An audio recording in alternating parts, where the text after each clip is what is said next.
padamu, itu rinduku.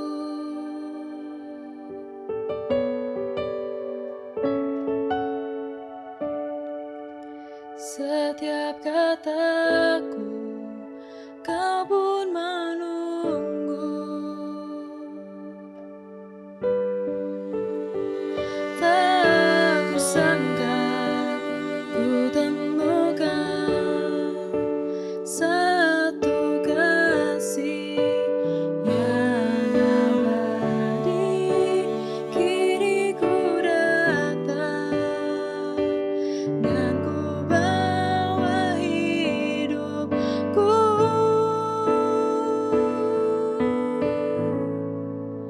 memandang wajahmu, mengikuti kebaikanmu, mengejar hadirmu di dalam hidupku, membawa sembahku, menyatakan kebesaranmu, mengejar hadirmu di dalam hidupku.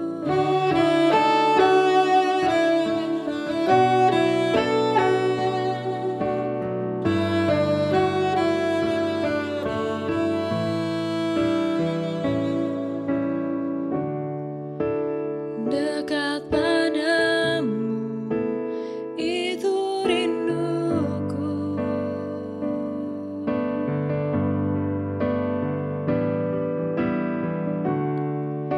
Setiap kataku kau pun menunggu.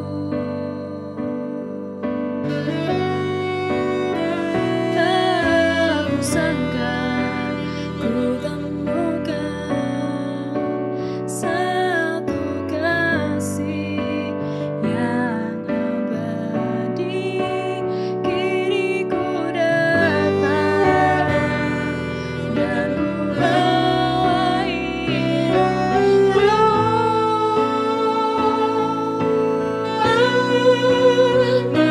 memandang wajahmu, mengikuti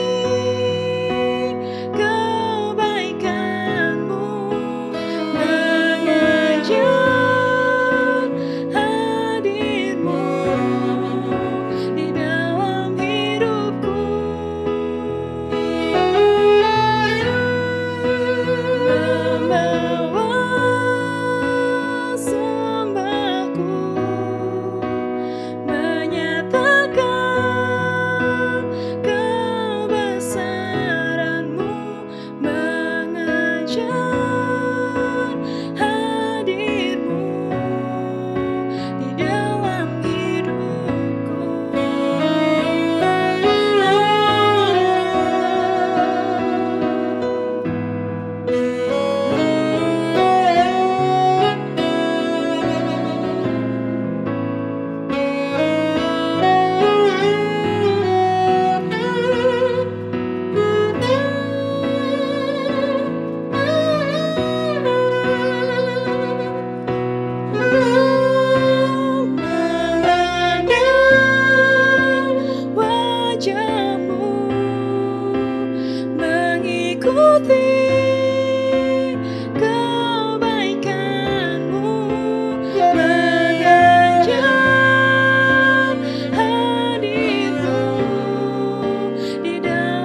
Shalom Bapak Ibu, saudara-saudara yang kekasih dalam Tuhan. Kita jumpa kembali di dalam acara KIS atau kelompok inti Shalom.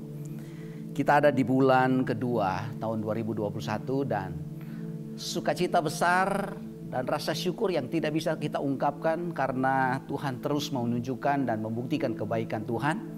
Dan lebih dari itu kita juga menikmati kebaikan Tuhan. Dan hari ini saya ingin mengajak untuk saudara-saudara yang dikasihi oleh Tuhan yang boleh mengikuti ibadah KIS ini. Dan saya berharap lewat apa yang saya ingin share, saya ingin bagikan buat kita lewat kebenaran firman Tuhan menjadi sesuatu kekuatan, menjadi satu motivasi buat kita untuk semakin lebih lagi memikirkan bahwa hidup kita tidak pernah sendiri, kita masih punya Tuhan yang sangat peduli dengan kita. Nah, hari ini saya ingin membawa kita untuk belajar bersama-sama di dalam satu bacaan Injil Markus pasal 6 dari ayat yang ke-30 sampai 56, hampir satu pasal yang saya ingin share bersama dengan Bapak Ibu semua atau saudara-saudara yang kekasih. Dan saya berharap kita bisa mengikuti dengan baik. Bagi Bapak Ibu yang mungkin agak ada kesulitan untuk mengikuti atau mendengar, saya membuat satu ringkasan dan Bapak Ibu bisa mengikutinya. Dan saya berharap apa yang saya sampaikan hari ini boleh menjadi satu kekuatan buat kita semua. Mari kita tunduk kepala, kita berdoa bersama-sama. Bapak, terima kasih. Hari ini ada kesempatan buat kami untuk belajar kebenaran firman Tuhan. Dimanapun kami berada, biarlah apa yang kami bisa terima, kami pelajari, boleh semakin meneguhkan kami, menguatkan kami. Bahwa kami di tengah pergumulan yang harus kami hadapi, kami tidak pernah sendiri, kami masih punya Tuhan yang sungguh peduli dengan kami. Kami nikmati indahnya bersama Tuhan dan kami mau belajar bersama dengan kebenaran firman Tuhan. Dalam nama Yesus Tuhan kami berdoa. Haleluya. Amin. Baik Bapak Ibu, saya tidak akan membaca semua. Ada beberapa ayat saja yang saya akan ambil.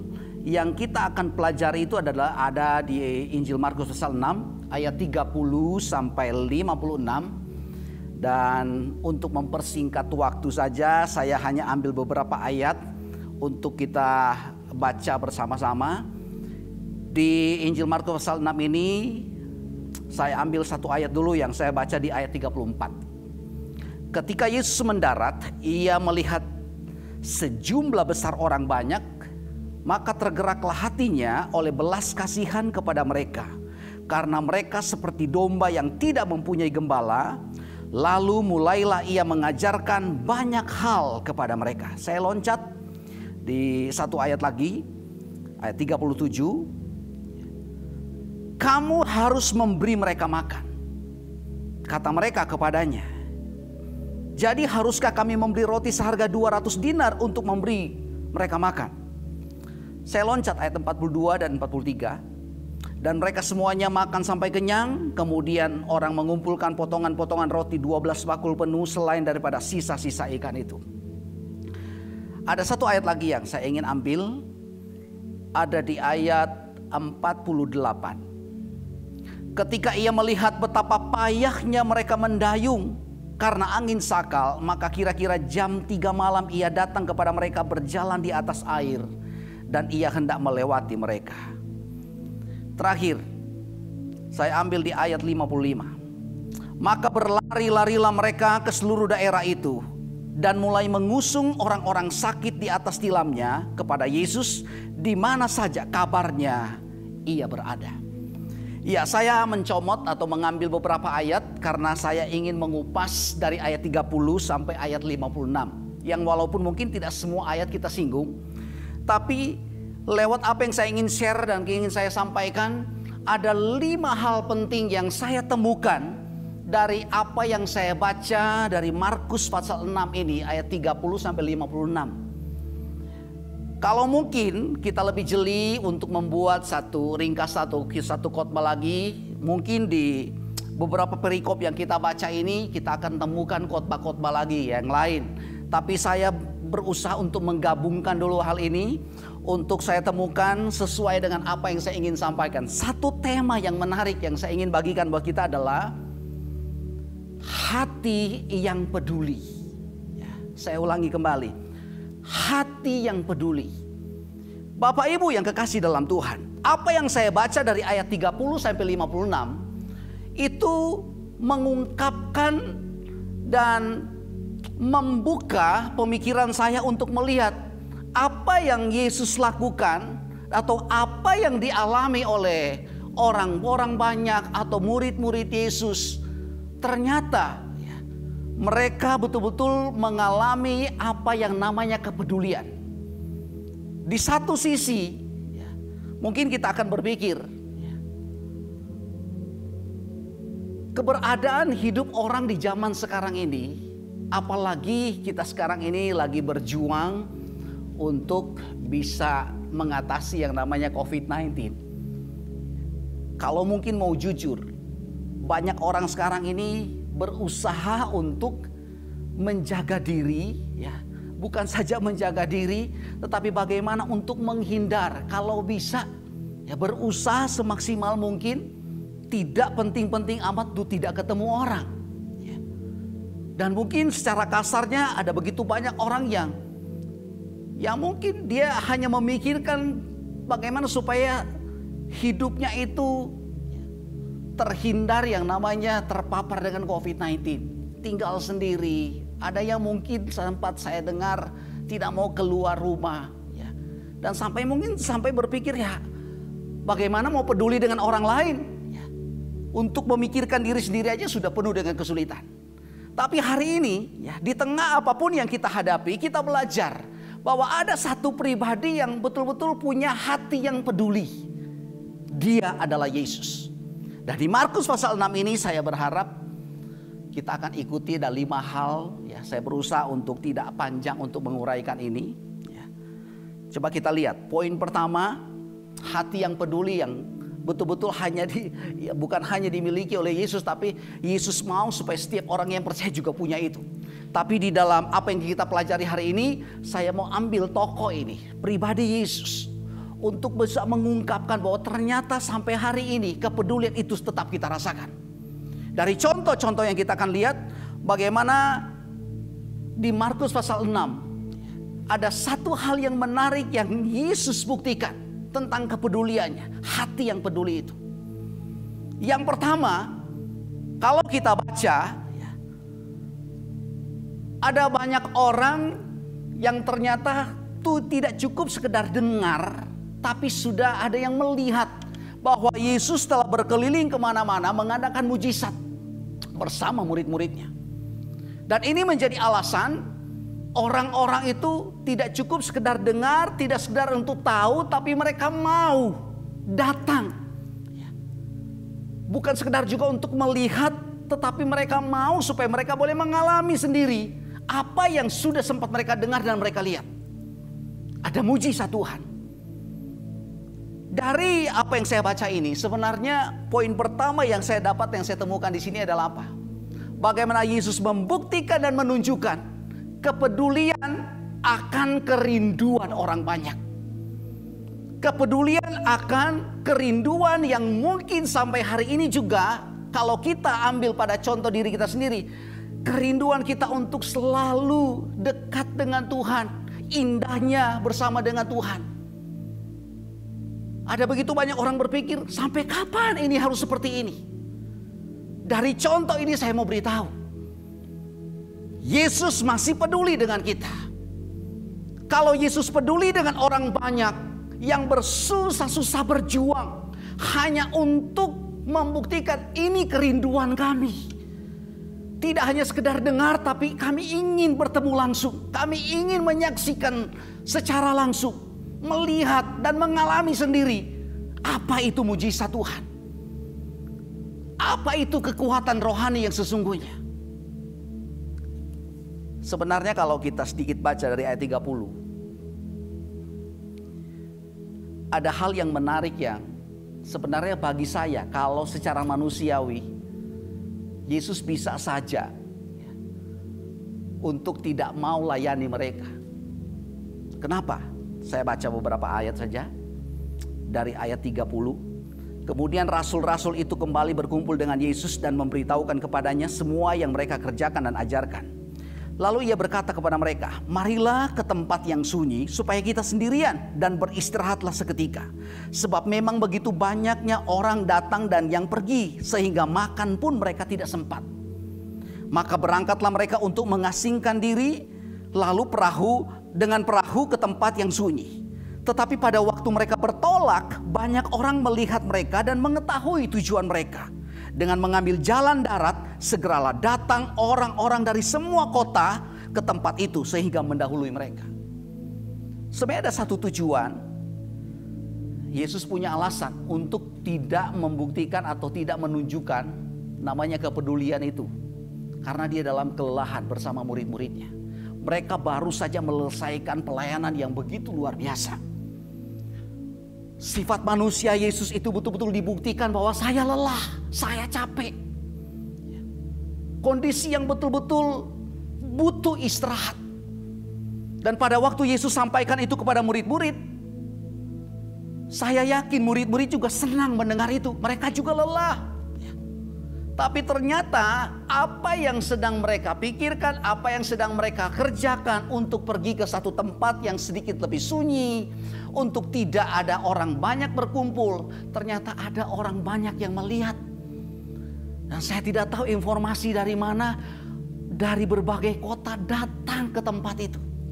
Saat Yesus tiba di tempat itu, yang mungkin mereka anggap itu tempat yang sunyi untuk mereka beristirahat. Tidak disangka oleh murid-murid dan tidak disangka oleh Yesus.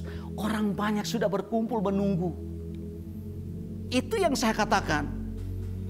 Kerinduan orang banyak. Yang rindu tidak sekedar mereka dengar dari orang lain. Atau ada sebagian orang yang melihat. Tapi mereka sendiri mau mengalami itu. Dan saya katakan kepedulian itu ditunjukkan oleh Yesus. Kenapa? Karena dia abaikan untuk mau beristirahat. Dia singkirkan dulu yang namanya kenyamanan. Dan dia buktikan kepada orang banyak, aku peduli dengan kerinduanmu. Bapak Ibu, sekian lama dan mungkin sudah mau hampir 1 tahun ini, kita harus berhadapan dengan namanya COVID-19. Belum lagi pergumulan-pergumulan yang lain. Dampak daripada COVID-19 ini sangat tidak mudah. Ada begitu banyak orang, mungkin satu contoh saja. Kehidupan rohaninya, aduh saya rindu ke gereja. Saya rindu. Saya berharap kalaupun kerinduan itu belum bisa tercapai untuk kita bisa kumpul bersama. Yakinkan dan percaya Tuhan peduli dengan kerinduanmu itu. Kalaupun mungkin ada di rumah, kita masih bisa mengikuti ibadah secara online. Dan kerinduan itu mungkin terus saudara rasakan. Sepertinya ada sesuatu yang beda. Saya mau beritahu, ada Yesus yang peduli dengan hidupmu. Walaupun engkau ada di rumah. Kalaupun engkau hanya berdoa sendiri, ingat, ada Tuhan bersamamu. Dan dia peduli dengan hidup. Dan hari ini saya ingin katakan dengan jelas dengan kebenaran firman Tuhan. Saya yakin masih relevan dengan kondisi kita. Tuhan tidak hanya peduli dengan kerinduan orang banyak pada waktu mereka berjuang untuk bertemu Yesus. Saya yakin itu berlaku dan masih berlaku buat kita sekarang ini. Tuhan masih peduli dengan kita. Mungkin secara kasat mata kita tidak bisa pernah lihat. Tapi saya ingin meyakinkan dengan kebenaran firman Tuhan, Allah hadir dimanapun engkau berada.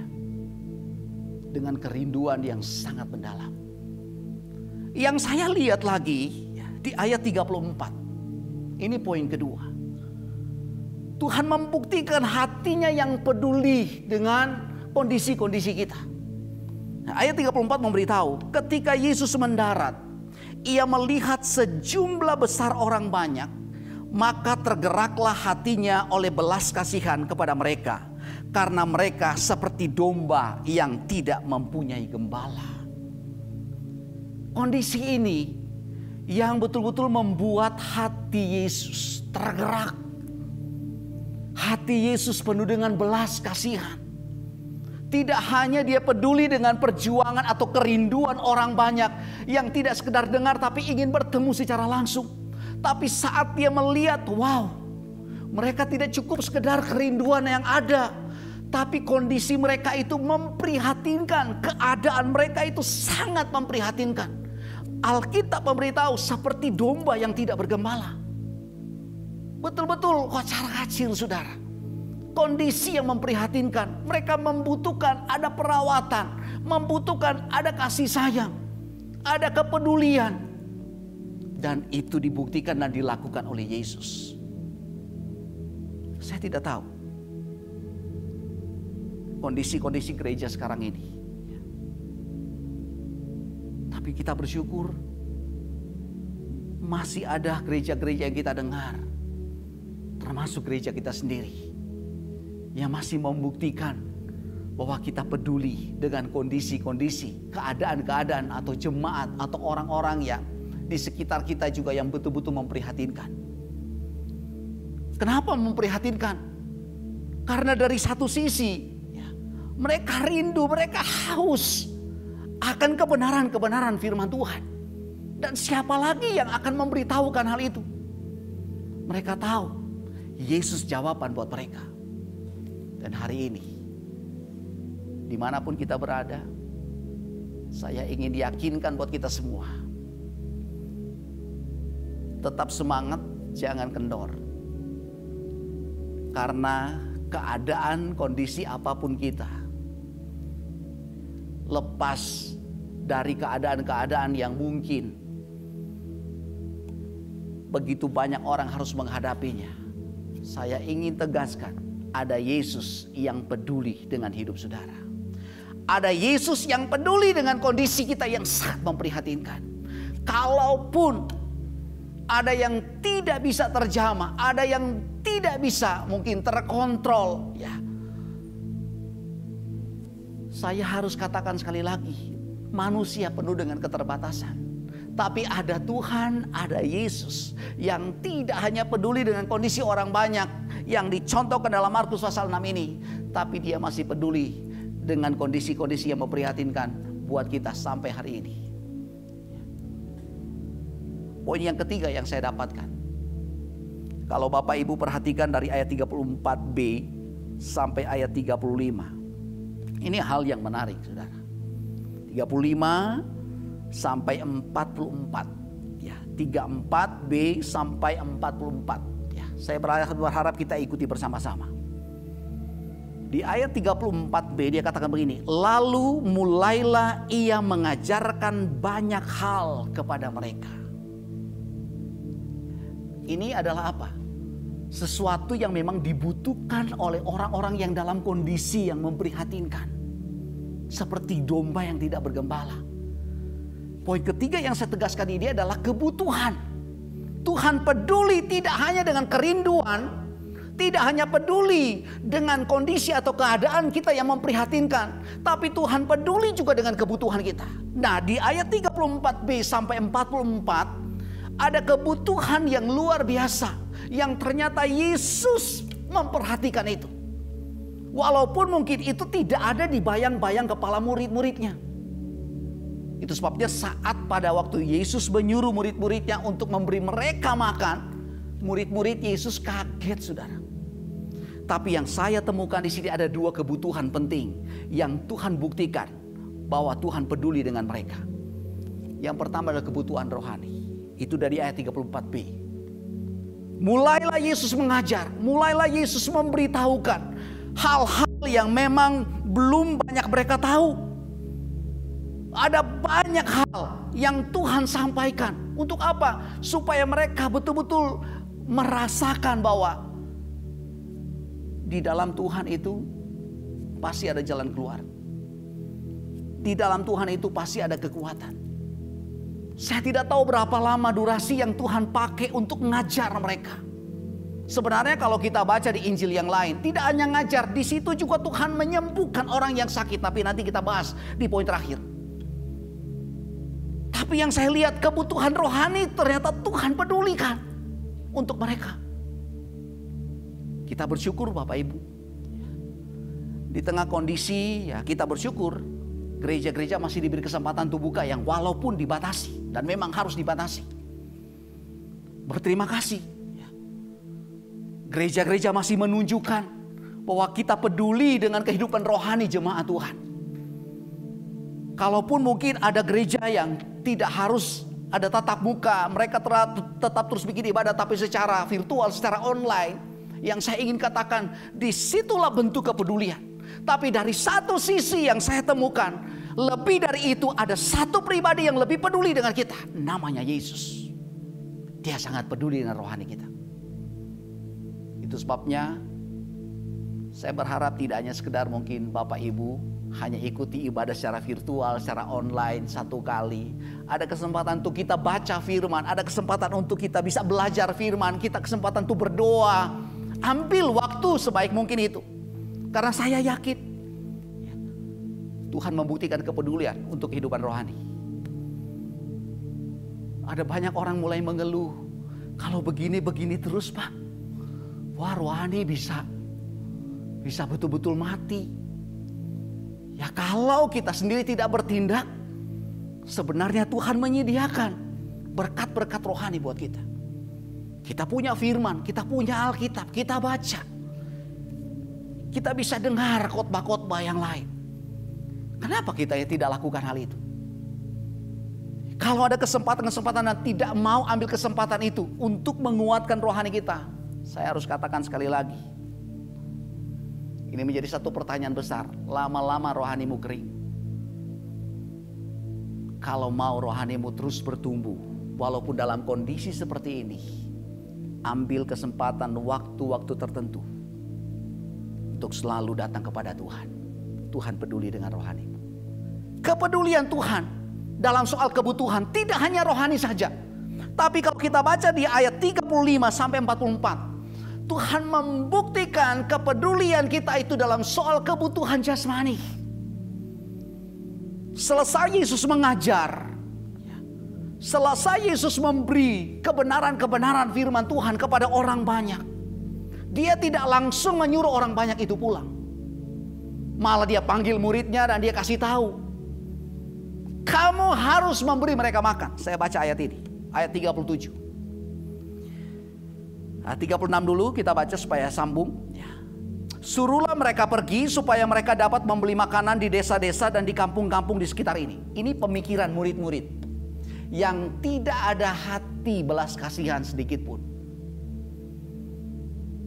Saya yakin murid-murid mengambil ungkapan ini, tindakan ini, kenapa? Karena mereka lelah, mereka juga capek. Karena itu memang sudah diungkapkan Yesus pada awalnya. Mereka bilang ya sudah cukup, sudah dikasih firman Tuhan ya sudah. Kalau bisa pulang saja. Jangan repotin lebih lagi. Tapi ternyata pikiran dan hati murid-murid beda dengan pikiran dan hati yang ada pada Yesus. Pemikiran Yesus dan hati Yesus tidak cukup hanya membekali mereka dengan kebenaran firman Tuhan, dengan kekuatan rohani. Tapi Tuhan bilang mereka perlu untuk kebutuhan jasmani. Sebenarnya kalau kita mengungkapkan, kita mau menggali ini menjadi satu khotbah khusus lagi. Tapi saya mau mengambil ini hanya untuk mengkhususkan dengan tema hati yang peduli. Tuhan membuktikan kembali kepedulian dalam soal kebutuhan jasmani. Sampai hari ini saya yakin Tuhan masih membuktikan itu kepada kita. Wow, kalau mungkin sedikit kita mendengar berita-berita, tidak sedikit orang yang kena dampak dengan COVID-19 ini saudara. Ya, tidak hanya kalangan bawah, sampai kalangan atas pun, ya, menengah atas betul-betul mengalami. Ya, sampai-sampai ada yang berkata, sekarang ini nggak usah deh cari untung dulu, udah bisa kita makan aja sudah bersyukur. Ya. Tapi saya harus katakan, di tengah segala kesulitan, Alkitab memberitahu dengan satu kebenaran, bahwa ada satu pribadi yang masih terus peduli dengan kita. Masih terus peduli. Saya yakin contoh-contoh dalam Alkitab bagaimana Tuhan pelihara juga Rasul Paulus, Tuhan pelihara juga tokoh-tokoh dalam Perjanjian Lama, Elia. Ya. Saya yakin hal itu masih Tuhan buktikan kepada kita sampai hari ini. Kalaupun mungkin agak sedikit menurun pendapatan kita, tidak usah mengeluh. Kalau masih bisa makan, berterima kasih sama Tuhan. Kalau kita masih diberi sehat, ya berterima kasih sama Tuhan. Kalau kita masih bisa ada yang kerja, ya belum mungkin harus di PHK, bersyukur sama Tuhan. Saya sempat ketemu dengan ada seorang papa yang walaupun tidak seiman dan dia tahu saya hamba Tuhan, dia katakan, "Pak Pendeta, ini sampai kapan sebenarnya?" Saya bilang, "Saya juga nggak ngerti, Pak. Saya juga tidak tahu sampai kapan. Ya semua sudah seizin Tuhan." Sampai dia memberitahu, "Oh Pak, kalau sampai bulan Desember," karena percakapan saya itu pada waktu pertengahan bulan tahun 2020. "Kalau sampai Desember, wow, saya mungkin sudah tidak sanggup lagi untuk menghidupi keluarga." Saya kasih tahu sama dia, walaupun mungkin saya juga belum bisa bantu banyak, saya cuma kasih tahu, "Pak, percaya, Tuhan yang saya percaya adalah Tuhan yang pelihara hidup keluarga saya. Dia juga akan pelihara Bapak dan keluarga Bapak." Walaupun tidak seiman, tetapi dia mengaminkan itu. Saat saya ketemu pada bulan Desember, di pertengahan bulan Desember saya ketemu dan saya ngobrol kembali. "Bagaimana Pak? Masih bisa?" Bersyukur. Ya. Ada Tuhan masih pelihara, ada Allah yang masih pelihara, ada Allah yang masih beri jalan keluar. Walaupun hanya dengan pekerjaan-pekerjaan yang mungkin orang anggap pendapatannya seberapa sih. Saya beritahu kembali pada Pak, terima kasih. Untuk zaman sekarang, kalau kita masih bisa ada pekerjaan, sekecil apapun pendapatan itu, syukuri baik-baik, karena itu bukti kepedulian Tuhan. Bukti Allah memelihara dengan kebutuhan jasmani kita.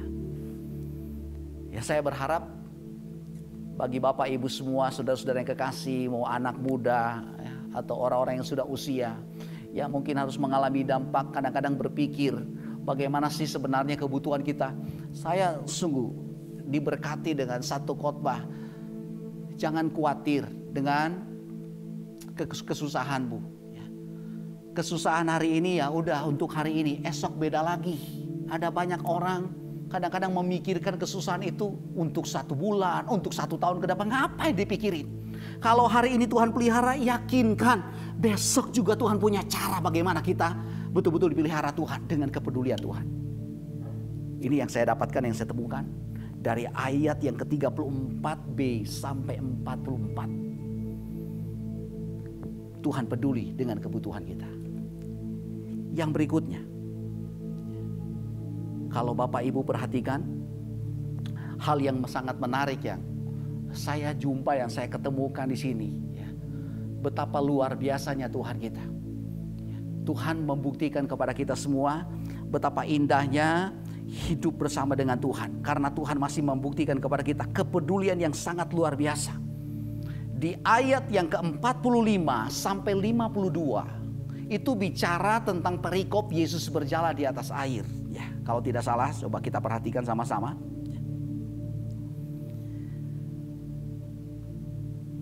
Selesai mereka memberi makan 5.000 orang, dan saya katakan lebih dari 5.000 orang karena yang diungkapkan oleh Alkitab hanya 5.000 laki-laki yang diungkapkan di situ, belum termasuk anak dan perempuan. Tapi selesai Tuhan mempedulikan, menunjukkan kepedulian dalam soal kebutuhan. Mereka harus pergi lagi melanjutkan tugas pelayanan. Mereka akan menyeberang, mereka akan pergi ke satu tempat. Kalau kita lihat, daerahnya adalah daerah Genesaret.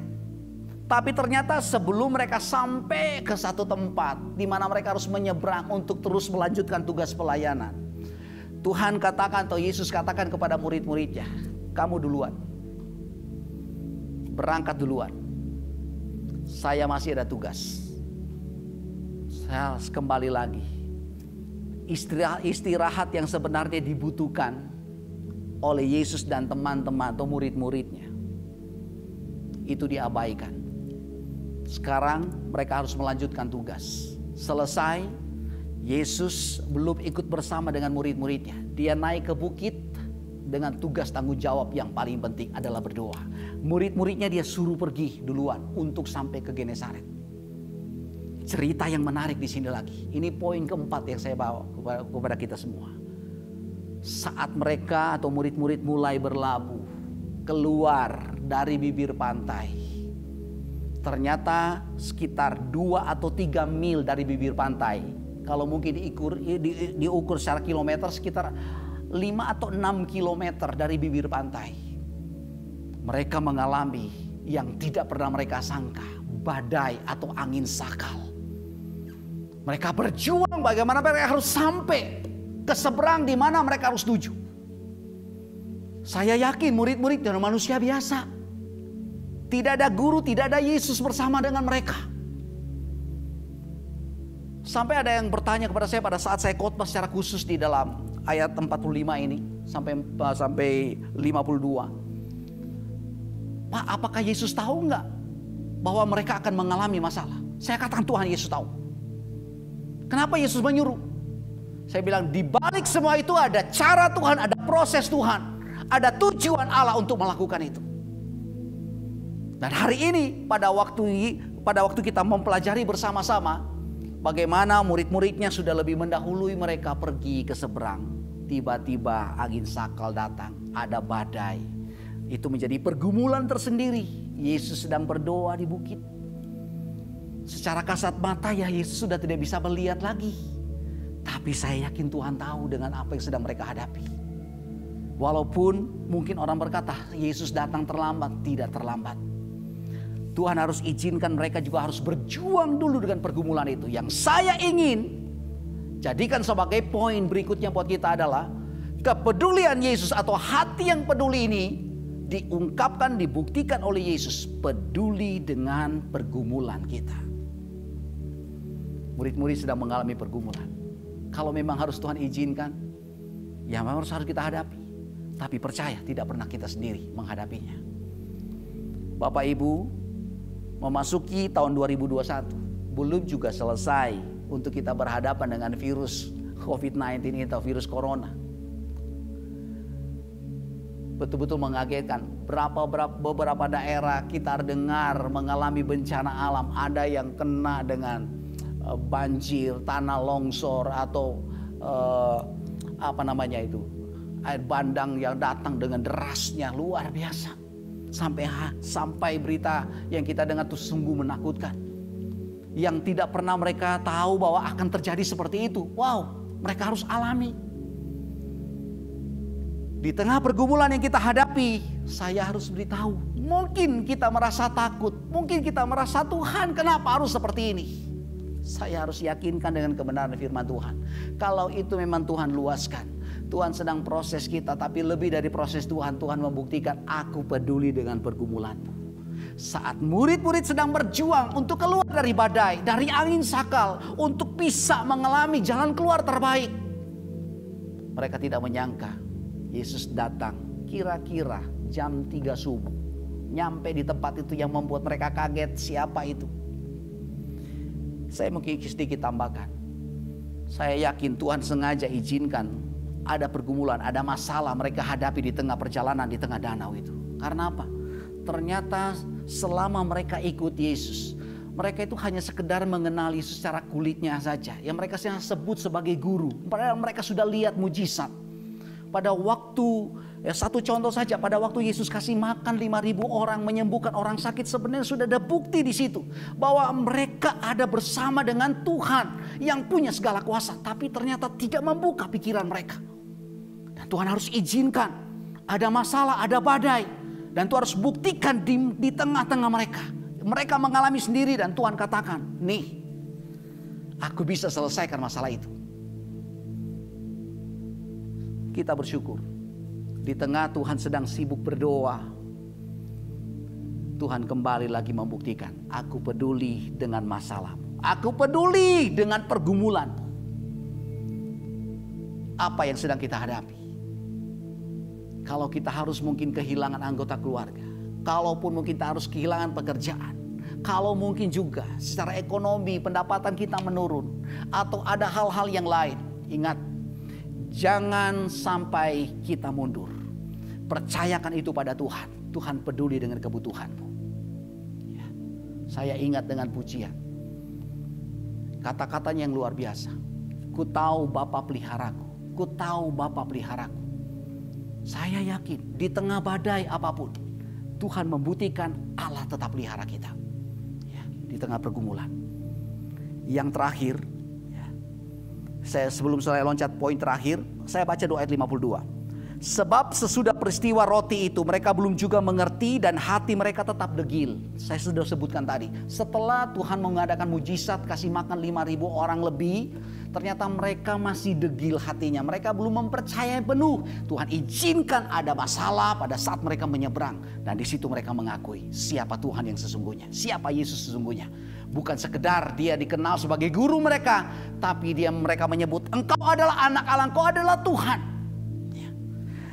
Di poin terakhir, poin kelima, itu ada di ayat 53 sampai 56. Saat mereka sudah selesai atau Yesus menghentikan badai, pergumulan mereka kembali lagi dibereskan oleh Tuhan. Mereka melanjutkan tujuan mereka, tugas mereka, dan sampailah mereka di satu tempat namanya Genesaret. Sampai di sana ternyata ada banyak orang yang mengenal siapa Yesus. Dan mereka berbondong-bondong datang. Dan mereka tidak hanya sekedar hadir, dan mereka bawa siapapun yang sakit dari berbagai kota, bawa untuk mereka mengalami mujizat Tuhan, kesembuhan. Terakhir yang saya mau beritahu, Tuhan peduli dengan kesehatan dan kelemahan tubuh kita. Bagi Bapak Ibu yang saat ini mungkin harus bergumul, Tuhan mungkin secara ekonomi saya cukup, tapi buat apa dengan ekonomi, tapi dengan kondisi saya lagi dalam keadaan sakit seperti ini, tidak berdaya. Cari Tuhan, tidak cukup cari, datang pada Tuhan dan berserah kepada Tuhan. Mungkin ada yang berkata, Tuhan, saya sudah berkali-kali, sudah sekian lama saya bergumul, saya menyerahkan sepenuh bagi Tuhan untuk tubuh saya, sakit saya, kenapa belum ada jawaban? Percaya, ya. Segala sesuatu ada dalam keputusan Tuhan, segala sesuatu ada dalam tangan Tuhan. Kalau ada waktunya yang terbaik untuk Tuhan membuktikan, saya yakin tidak ada perkara mustahil. Yang saya ingin buktikan, kalau sampai contoh ini, orang banyak datang bawa pergumulan, mereka yang sakit disembuhkan. Kenapa ini tidak berlaku buat kita? Saya yakin masih Tuhan menunjukkan, membuktikan itu. Kepedulian atas kesehatan, kepedulian atas kelemahan tubuh kita. Dan saya berharap 5 hal ini boleh menjadi satu kekuatan buat kita. Di tengah pergumulan-pergumulan terus kita hadapi. Saya mau beritahu, aminkan kata-kata pujian ini. Supaya Bapak Ibu betul-betul bisa meyakinkan perjalanan hidup Bapak Ibu ke depan. Pergumulan boleh ada, tapi ada satu pribadi yang peduli. Saya tidak akan nyanyikan, tapi saya hanya mengungkapkan dengan kata-kata. Allah mengerti, Allah peduli. Segala pergumulan masalah yang kita hadapi. Yakinkan kalau Bapak Ibu ada kesempatan untuk tidak sekedar melihat lirik lagu ini, mendengar lagu ini. Saya berharap ini menjadi kekuatan buat kita. Ada banyak perkara yang kita hadapi, tapi ingat ada satu pribadi yang mengerti dan peduli dengan kita. Tuhan Yesus memberkati. Amin. Mari kita berdoa. Bapak, terima kasih hari ini seberapa banyak pun yang boleh mengikuti ibadah secara online dalam KIS ini, hamba hanya berdoa dari tempat ini, dimanapun mereka berada, biarlah apa yang kami boleh terima, apa yang kami boleh dengar dari kebenaran firman Tuhan, boleh meneguhkan kembali buat kami yang mungkin semula mulai tawar hati karena dengan berbagai pergumulan kami lupa dengan segala kebaikan Tuhan. Tapi hari ini Tuhan, kami boleh diingatkan lagi dengan kebenaran firman Tuhan, bahwa masih ada Yesus, masih ada Tuhan yang punya kemampuan untuk melakukan segala perkara. Dan apa yang sedang kami hadapi, di satu hal yang penting, peduli dengan setiap hidup kami, peduli dengan kerinduan kami. Tuhan juga peduli dengan kondisi kami atau keadaan kami yang memprihatinkan. Tuhan peduli dengan kebutuhan kami. Tuhan peduli dengan pergumulan kami. Dan Tuhan peduli juga dengan kesehatan dan kelemahan tubuh kami.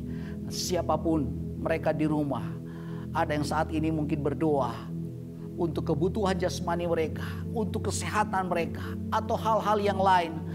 Dari tempat ini kami percaya Tuhan ada bersama mereka. Tuhan jawaban bagi mereka. Yang sakit disembuhkan, yang lemah dikuatkan, yang susah dihiburkan oleh Tuhan. Kami ingat pemerintah kami diberkati Tuhan.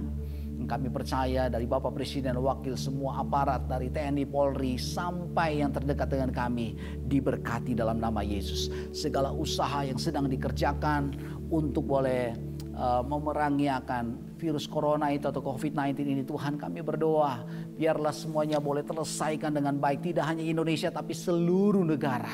Kami berdoa untuk vaksin yang sudah ada dan akan terus untuk didistribusikan. Kami hanya mau berdoa Tuhan, semua ini boleh memberi jalan keluar terbaik dan Tuhan campur tangan dan berhasil, dan kami percaya kami bisa hidup normal kembali Tuhan. Terima kasih Bapa di surga, kami percaya gereja kami diberkati Tuhan, memberkati gembala kami sekeluarga, memberkati seluruh pelayan-pelayan, seluruh keluarga majelis, memberkati seluruh jemaat, dan kami percaya mereka yang saat ini sedang bergumul diberi jalan keluar oleh Tuhan. Karena kami tahu Allah peduli dengan kami. Terpuji namamu Bapa di surga, kami berdoa dan bersyukur. Haleluya. Amin. Memandang wajahmu, mengikuti